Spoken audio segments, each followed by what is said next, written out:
Good afternoon.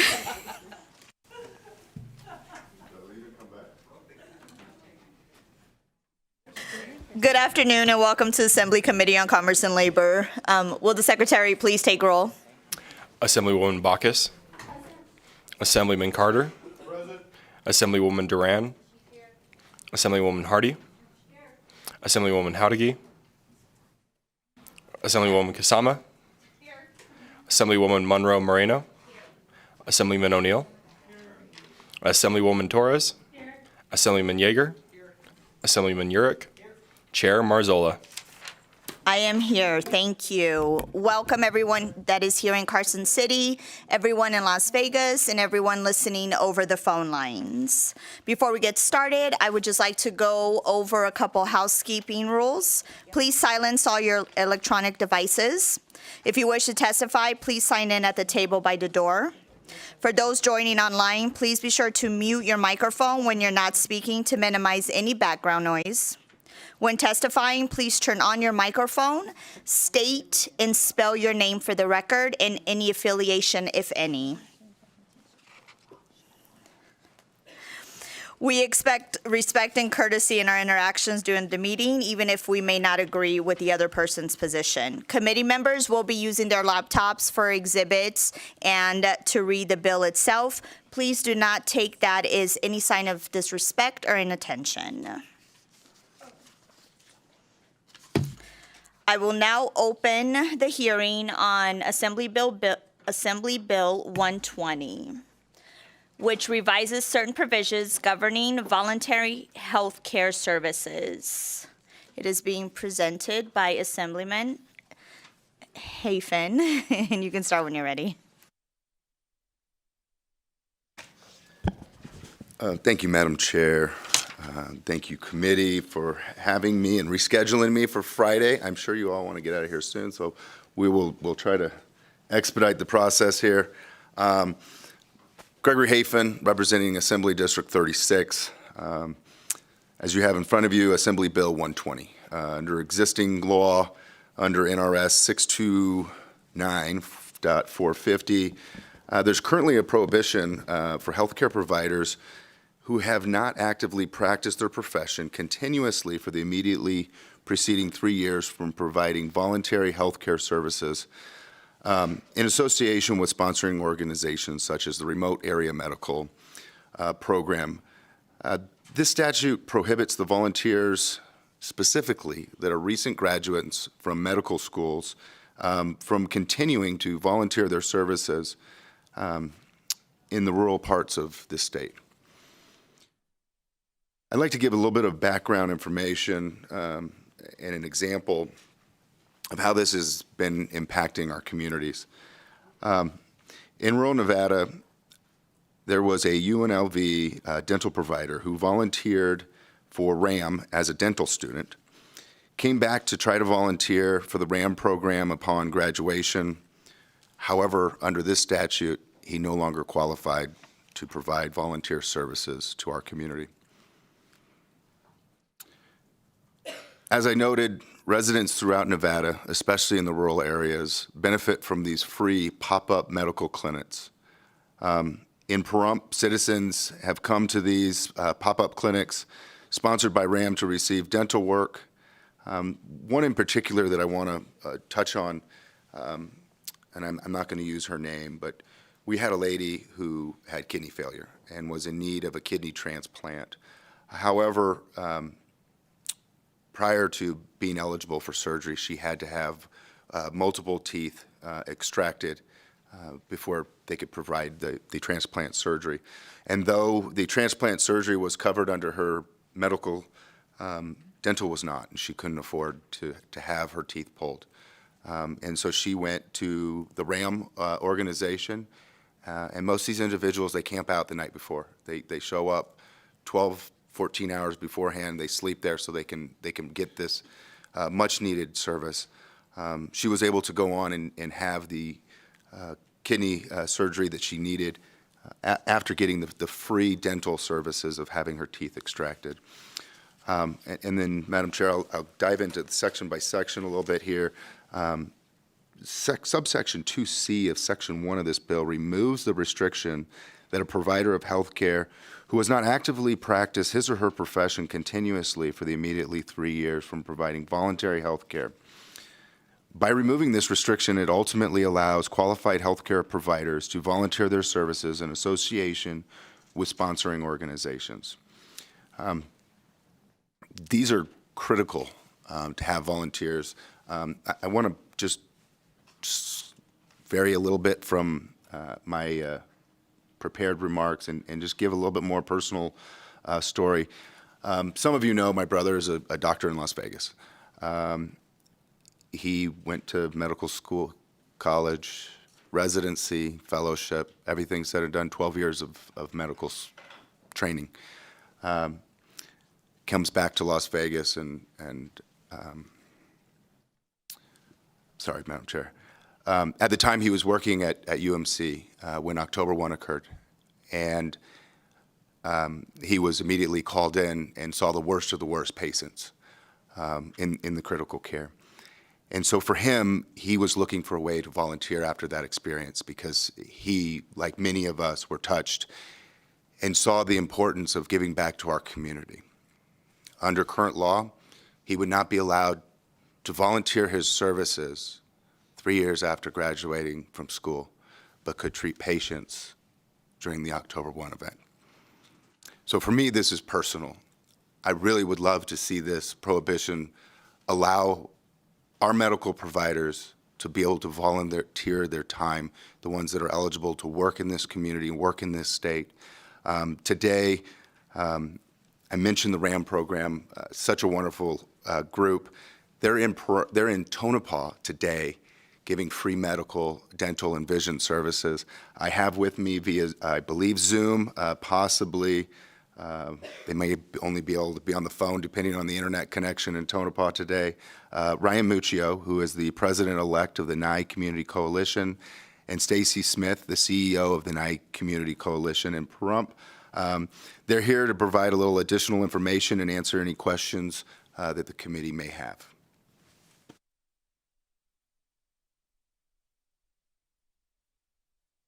Thank you so much. Good afternoon, Chair Mazzola, Assemblyman Hafen, and committee members. Thank you for the opportunity to join you today for this hearing. Like Mr. Hafen said, my name is Ryan Muccio. I'm the president-elect of the Board of Directors for Nye Communities Coalition. We have hosted a total of 8 remote area medical clinics, including this one in Tonopah, 7 in Pahrump, 1 in Tonopah. With me today, I have our Chief Executive Officer, Stacy Smith, and also Remote Area Medical Chief Operating Officer, Chris Hall. Also, as Assemblyman Hafen mentioned, ironically, we are in Tonopah setting up the clinic, getting ready to serve the members of Tonopah this weekend with free medical, dental, vision, and mental health care. For quick background, Remote Area Medical provides free quality health care to anyone in need, no questions asked. I'd like to especially thank Assemblyman Hafen for sponsoring this bill and his persistence and recognition of how important this proposed change is to our rural Nevada communities. Echoing what Assemblyman Hafen has stated, I personally had the difficult task of calling that dentist who we had to turn away from volunteering his time.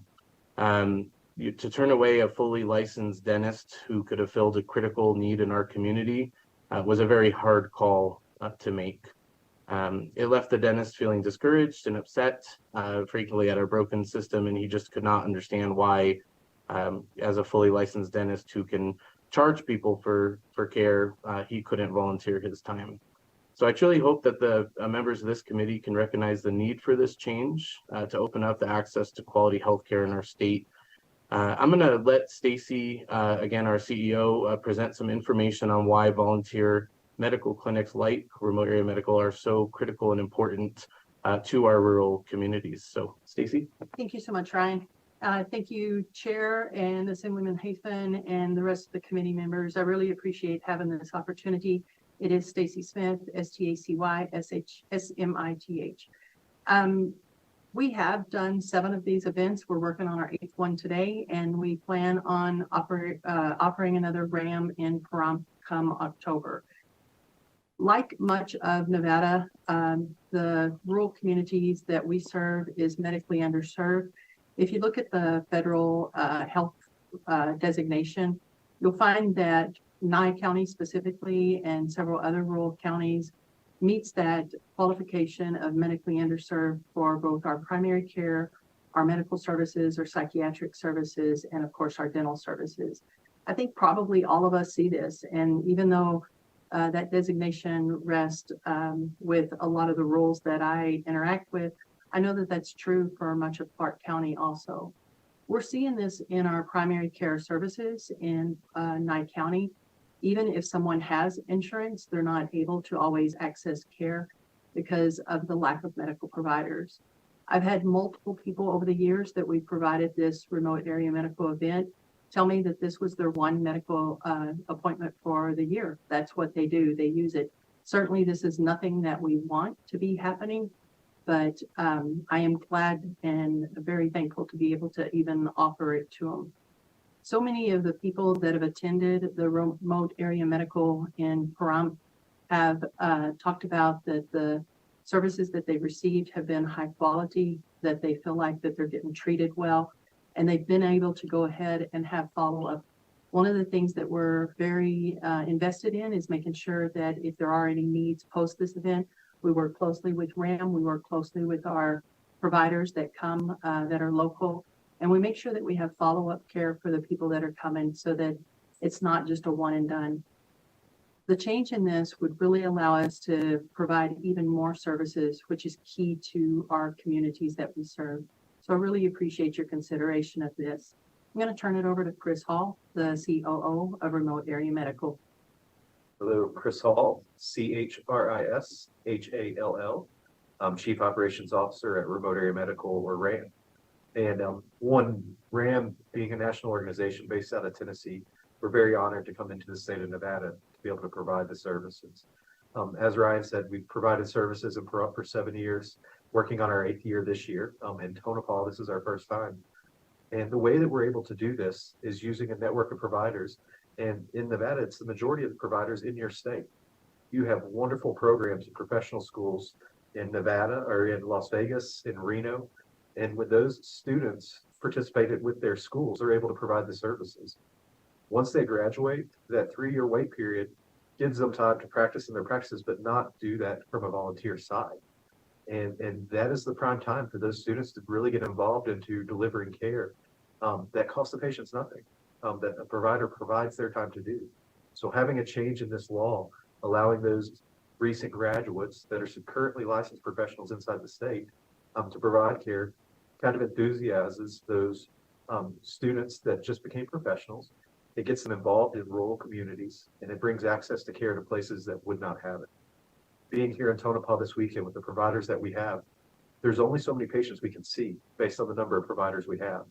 And if we could not limit the pool of providers and be able to add 2, 3 more providers in every specialty or every area, those are more patients that we can treat while we're here and hopefully leave them feeling much better once this weekend time is finished and linked into care for time going on. Thank you for your time and thank you for allowing us to speak. And Madam Chair, if I may. And if Assemblyman Hafen, if we are available for questions, if the committee or the chair, anybody has questions. Can you just state your name for the record, please? Yes, I'm sorry. It was Ryan Muccio, RYANMUCCIO. Thank you. And Madam Chair, if I may, Gregory Hafen for the record.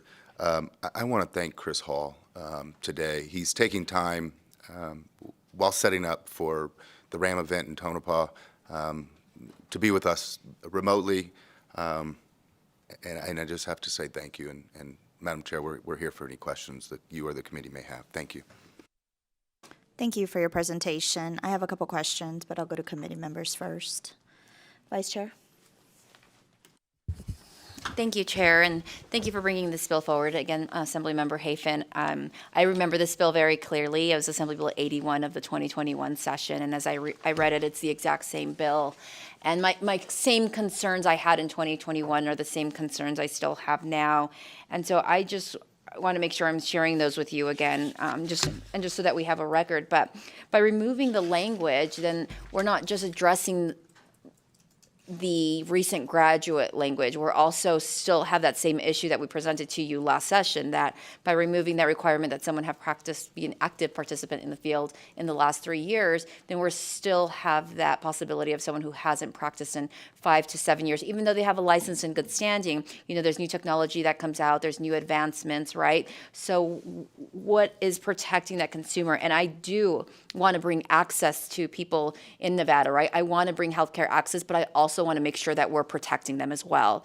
So if someone hasn't practiced in 7 years and they come to one of these events as a voluntary healthcare provider and something goes wrong, what kind of recourse do these patients have? Thank you, Madam Chair, through you to the Assemblywoman. I appreciate the question again. And you can go straight to the member. Thank you, Madam Chair. Assemblywoman, a couple things. One, as you stated, these individuals are fully licensed in this state or in another state, which means that they are continuing to go to continuing ed classes. You're not going to keep your license and spend thousands of dollars to continue to have privileges just because. And so they are fully licensed in that manner. In addition to that, the Department of Health and Human Services has a very extensive vetting process to allow these individuals to volunteer, and especially for those that are coming in from out of state. So DHHS is going to fully vet these individuals before they're allowed to volunteer their time to make sure that they don't have something on their record previously that could cause a potential problem. In regards to the individuals that are currently licensed in the state of Nevada, there's nothing stopping them from going to work and hanging a shingle tomorrow, even if they have not practiced for 5 years. There's nothing stopping them from going to the RAM organization and getting paid for their services. All this is saying is that instead of getting paid, they're allowed to volunteer their time and provide free medical services. Yes, but as a paid professional, if they go and they hang their license up and start actively being paid, then they are liable to the patient. As a volunteer, they are fully immune. I remember having this discussion as well, and you saying the same thing, that DHHS has a full vetting process. Do we have Director Whitley or DHHS here to help to answer some questions on where they stand and what that vetting process looks like? Do you have anyone from? Oh. Okay. I mean, it's probably something, and I know it's something that we had asked for last session during this hearing as well, to get information from DHHS on what that vetting process looks like, because again, those were concerns that we heard last session, right? What does that vetting process look like for doctors who are coming in out of state? Because if we move this requirement and we don't need to verify, there's nothing to say that somebody doesn't have a malpractice lawsuit in another state and now they're coming to volunteer in Nevada, where they have full immunity as a volunteer healthcare provider. Just for clarification, that part was not asked last session. I have the minutes right here. Okay, I believe Speaker Frierson had a discussion, and he had asked for you to provide some information from DHHS about the vetting process. I could be wrong, but I also did rewatch the hearing as well. Thank you.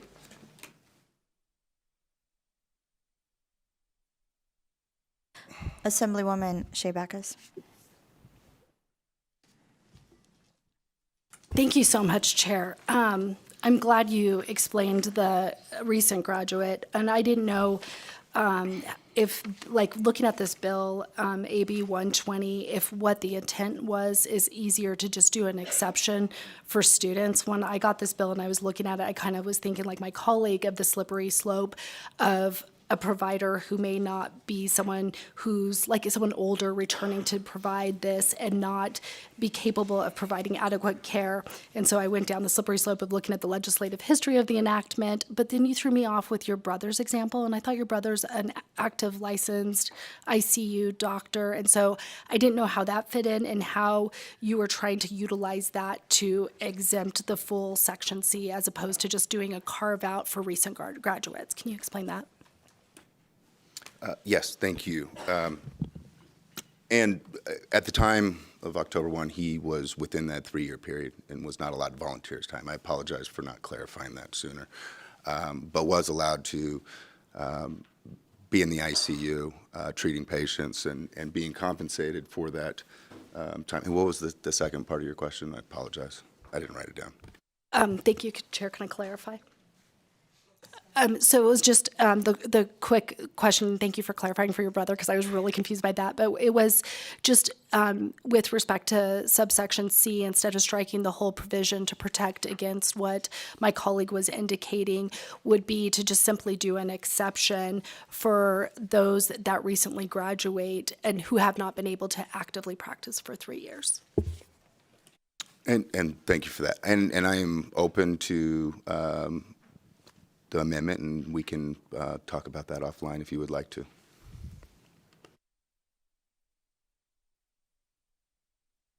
Mr. Muccio, did you want to answer a couple of the questions?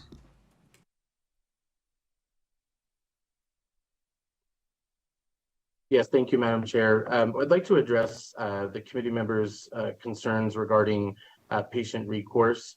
The patients absolutely do have recourse. The providers and remote area medical require and carry professional liability insurance. So there is recourse and protection. And additionally, the DHHS requirements, they are checking for out-of-state malpractice or any flags. DHHS has been incredibly great at that process. Stacy Smith can expand on that because she directly works with them in that area. But they fully vet every single provider, whether they're out of state or in state, and they're checking for any issues that may arise. So if Stacy wants to expand any on that. Sure, Stacy Smith for the record. When someone is signing up for remote area medical, the sign-in goes on through the ramusa.org.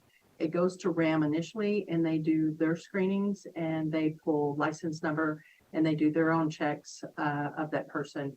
Then they send the complete list to me, and I submit it to the state with our application or with the amendment process, depending on where we're at in the process. And those names go on to the state, and then they do their systems check. So there's 2 levels, both the out-of-state, process where it's done, and both once it gets here within the state that it's checked.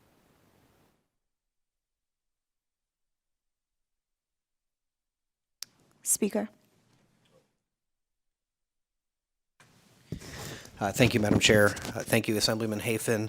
I had a question. I don't know if somebody has this information today. If not, just would like to know, do we have any statistics around how many people are taking, how many providers, healthcare providers, and I guess physicians, like what is the breakdown between folks who are in the state of Nevada already and qualifying under this and providing voluntary health care versus folks who are coming from other states and taking advantage of this? And so we had a little bit of discussion about the vetting that takes place, and I just wondered if there's any. I think it'd be helpful. I don't know if we're talking about like 5 people, 500 people. It would just help me to get my mind around what the context is behind the bill. Thank you, Mr. Speaker. And we don't have those numbers with us today, but more than happy to talk to DHHS about that, in addition to getting the vetting that DHHS currently provides and provide that to the committee. Assemblywoman Kasama. Thank you, Chair, and thank you for the presentation. We certainly want to get more people out there serving with our providers. My question for you is, has this passed in other states? Is this already allowed in other states? Do you know if there's a history of this in other places, and how has that been working there? And I'm going to allow RAM to answer that, since they do travel the country. They probably have a better explanation than I do.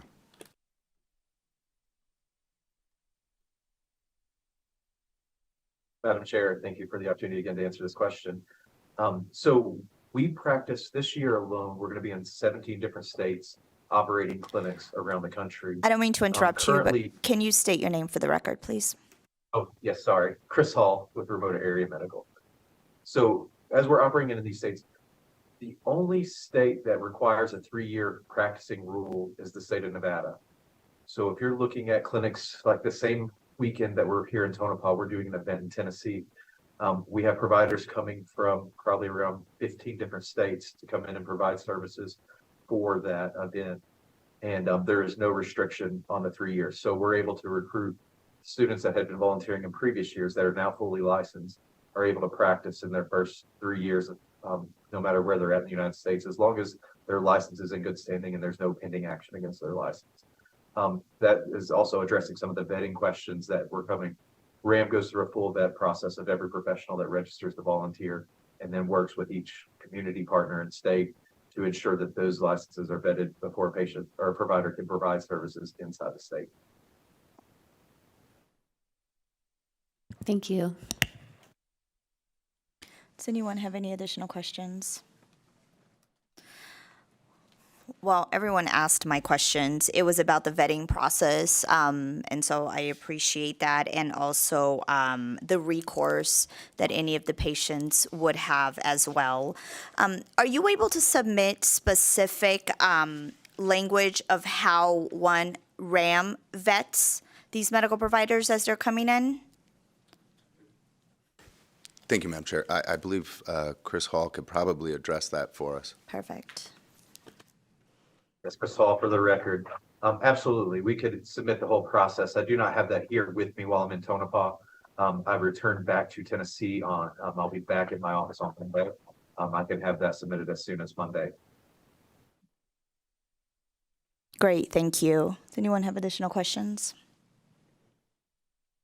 I don't see any. I will open up for testimony in the support, sorry, I just lost the bill number, on Assembly Bill 120. Is anyone here in Carson City wishing to give support testimony?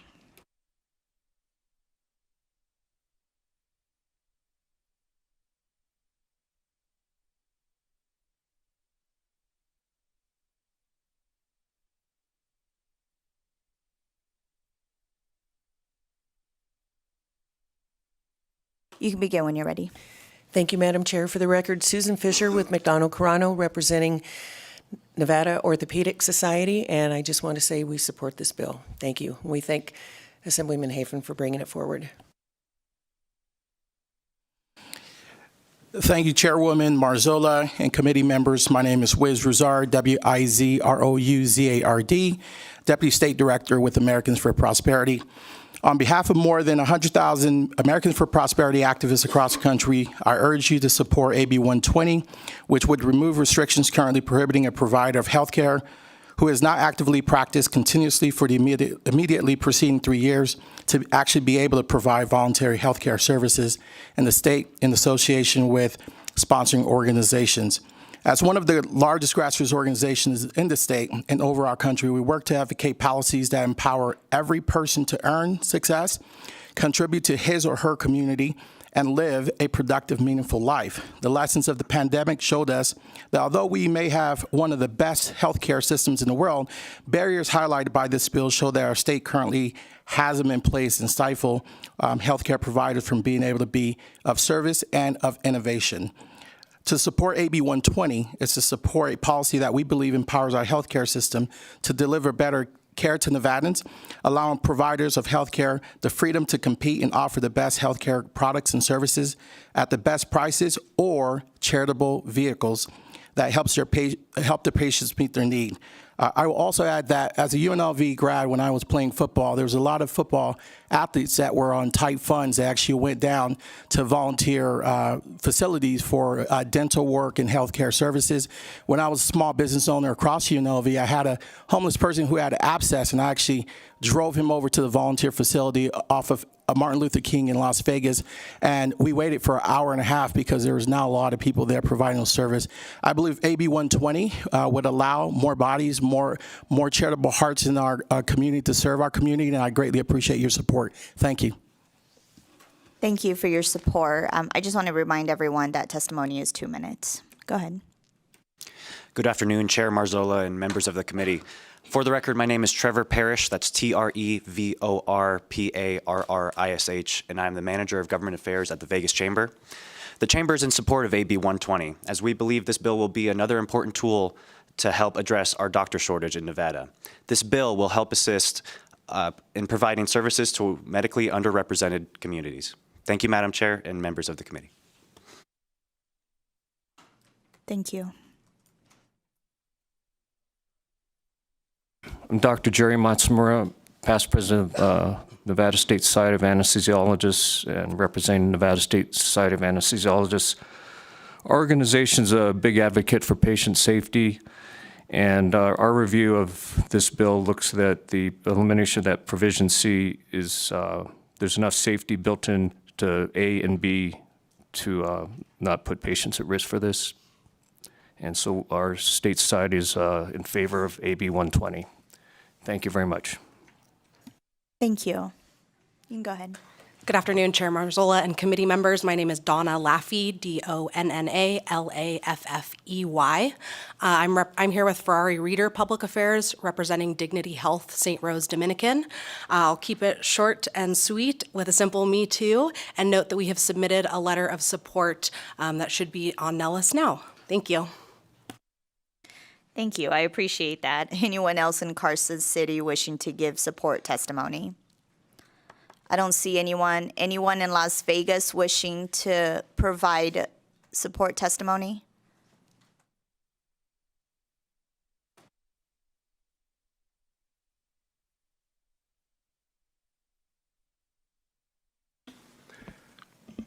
Yes, for the record, my name is Demi Gonzalez, D-E-M-E, Gonzalez, G-O-N-Z-A-L-E-Z.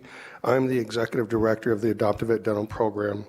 And thank you, Chair and committee members, for the opportunity to speak on my explicit support for this AB 120 that will significantly impact, have a significant impact on the nonprofit community, far greater than we would assume.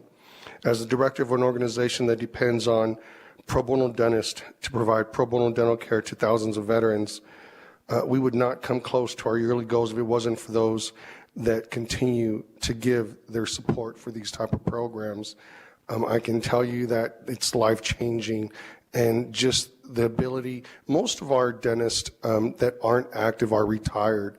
We are unable to use dentists that just come out of dental school, and it would open up so much more opportunities for our veterans to be taken care of, but not only veterans, but just the community in general. I'm also the chair for the Community Coalition of Oral Health, and it's a 24/7 job. And we support this bill, and thank you for the opportunity to support it. Thank you. Is there anyone else in Las Vegas wishing to provide support testimony? I don't see any. Broadcast, is there anyone on the line wishing to provide support testimony? Chair, the public line is open and working, but we have no callers for support at this time. Thank you. Is there anyone here in Carson City wishing to provide opposition testimony for Assembly Bill 120? I don't see anyone. Is there anyone in Las Vegas wishing to provide testimony in opposition? Broadcast, is there anyone on the line wishing to provide testimony in opposition? Chair, the line is open and working, but we have no callers for opposition. Thank you. We will move to neutral testimony. Is there anyone here in Carson City wishing to provide neutral testimony? I don't see anyone. Is there anyone in Las Vegas wishing to provide testimony in the neutral position? Broadcast, is there anyone on the line? Chair, the line is open and working, but we have no callers for neutral at this time. Thank you. Assemblyman Hafen, would you like to give some closing remarks?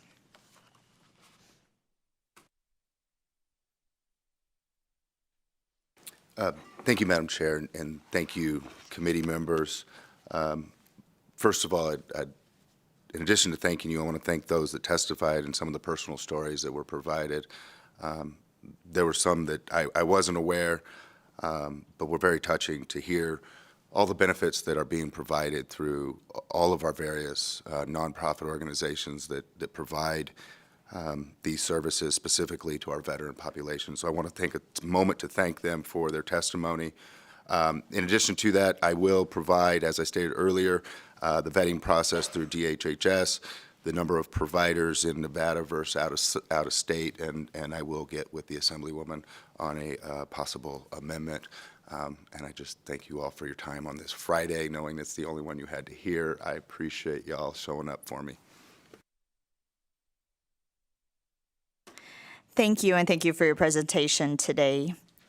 I will now open up for public comment. Public comment is 2 minutes. Is there anyone here in Carson City wishing to give public comment? Is there anyone in Las Vegas wishing to give public comment? I don't see anyone. Broadcast, is anyone on the line? Well, before that, I would like to now close the hearing on Assembly Bill 120. Broadcast, is there anyone on the line? Thank you, Chair. The line is open and working, but we have no callers for public comment at this time. Thank you. Thank you, everyone, for attending today. Our next meeting will be on Monday, March 6th at 1:30. We are adjourned.